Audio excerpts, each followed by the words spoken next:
हाय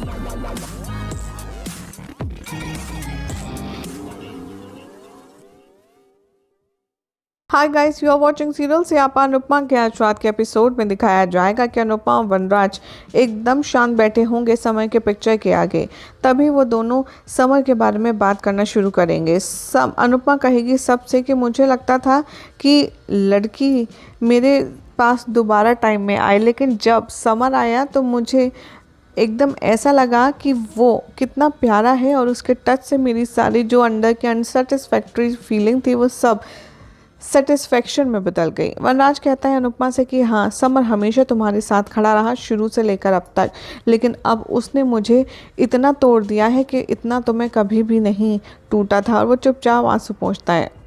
अनुज उन दोनों को देखता है दूर से और हेजिटेट करता है उन दोनों के पास जाने के लिए, क्योंकि कॉम्प्लिकेटेड मैटर है और कोई भी यहाँ पर सीन क्रिएट नहीं करना चाहता। वो लोग आते हैं शाहज के पास और रोते हैं समर की मौत पर। कुछ औरतें बात करती हैं डिम्पल से कि तुम तो सच में बहुत बुरी तरीके से बिखर गई होगी, तुम्हारे पहले हस्बैंड ने छोड़ दिया, दूसरा हस्बैंड मर गया और अभी तो तुम्हारा बच्चा भी पैदा नहीं हुआ। अनुपमा ये सुनती है और उन औरतों से कहती है कि आप लोग यहाँ पर आने का कष्ट किए, थैंक यू, लेकिन अब आप जा सकते हैं। डिम्पल अकेली नहीं है, पूरी फैमिली उसके साथ है।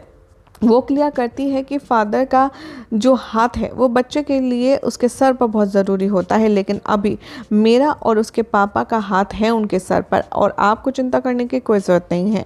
अनुज यहाँ पर बहुत ज़्यादा वरिड है अनुपमा के बारे में, क्योंकि वो उसे देख रहा है कि अनुपमा कैसे फूट फूट कर रो रही है और समर कहीं नहीं गया, वो हमारे साथ इसी घर में मौजूद है और वो मेरे पास आता है। हालांकि वनराज उसको दूर ले जाता है अनुज से और कहता है कि तुम हमारे घर से दूर रहो और हमसे दूर रहो। अब वनराज अनुज को ज़बरदस्ती धक्का मारकर भेज देता है। हर कोई शॉक हो जाता है वनराज को देखकर कि वो अनुज को कैसे घर से बाहर निकाल रहा है। अनुज यहाँ रुकने की कोशिश करता है और वो कहता है कि मैंने समर को नहीं मारा, ना ही मैं रिस्पॉन्सिबल हूँ जो कुछ हुआ उसके लिए। वनराज अनुज को घर से बाहर निकालने की कोशिश करता है, तभी समर का फोटो गिर जाता है प्लेटफॉर्म पर और अनुपमा वनराज से कहती है रुक जाइए।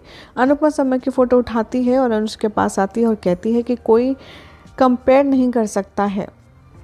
अनुपमा कहती है कि आई एम श्योर आप ये समझते होंगे। अनुज कहता है कि मैं सब कुछ बर्दाश्त कर सकता हूँ, अपना गुस्सा भी, उन लोगों को देखकर भी, लेकिन वो सिर्फ एक लड़की को उल्टा सीधा हैरेस कर रहे थे, बस इसीलिए लड़ाई हुई। अनुपमा कहती है वो दर्द मुझे नहीं पता, लेकिन हाँ, मेरे दर्द को नापने के लिए ऐसा कुछ बना नहीं जिससे आप समझ पाएँ। जो गलती थी वो प्रेजेंट सिचुएशन के लिए तो बहुत ज़्यादा बुरी है, लेकिन वो मेरे समर को वापस नहीं ला सकती। अनुपमा उसे कहती है कि प्लीज़ आप थोड़े टाइम के लिए मुझे अकेला छोड़ दीजिए, मैंने अपना बेटा खोया है, मुझे थोड़ा समय चाहिए। और अनुज ये बात सुनकर के शॉक हो जाता है और टूट जाता है। अनुज कहता है कि मैं समझता हूँ ये कितना पेनफुल है अनुपमा तुम्हारे लिए। अनुपमा रिप्लाई करती है कि नहीं, आप नहीं समझते, मैंने अपना बेटा खोया है। अनुपमा तभी यहाँ जाती है मुड़ कर के। अनुज उसको देखता है और उसकी साड़ी को पकड़ता है। अनुपमा तभी कहती है कि मैं अपना ख्याल रख सकती हूँ, आप जा सकते हैं। अनुज बाहर आता है और कॉर्नर पर बैठ जाता है। वो समर से कहता है कि कैसे हर कोई मुझे ही ब्लेम कर रहा है तुम्हारी मौत का, जबकि मैंने तो इंटेंशनली कुछ भी नहीं किया। थोड़े टाइम के बाद लोग जाने लगते हैं। लीला और हंसमुख मेडिसिन लेते हैं और एक दूसरे को मोटिवेट करते हैं एक दूसरे का ख्याल रखने के लिए, क्योंकि फैमिली को उनकी ज़रूरत है सबको एक साथ रहने की। हंसमुख आते हैं अनुपमा के पास खाने के साथ और उससे कहते हैं कि बेटा तुम्हें खाना खाना होगा, क्योंकि तुम्हें डिम्पल को भी खिलाना है और डिम्पल को ख्याल रखना है। लीला वनराज को खिलाती है और कहती है कि तुझे तोशु, पाखे, किंजल, अनुपमा सबका ख्याल रखना है ना। वो डिम्पल के रूम में आते हैं और देखते हैं कि डिम्पल तो बेड पर लेटी है समर की टी शर्ट के साथ, और ये देखकर के सभी लोग बहुत ज़्यादा इमोशनल हो जाते हैं। यही सब दिखाया जाएगा शो के अपकमिंग ट्रैक में, जिसमें देखना होगा काफ़ी ज़्यादा इंटरेस्टिंग कि ना जाने अब कैसे सब इस भयानक हादसे से बाहर निकल पाएंगे। फिलहाल तो ऐसी मज़ेदार अपडेट्स के लिए चैनल को सब्सक्राइब कीजिए, वीडियो को लाइक शेयर करना बिल्कुल भी ना भूलें।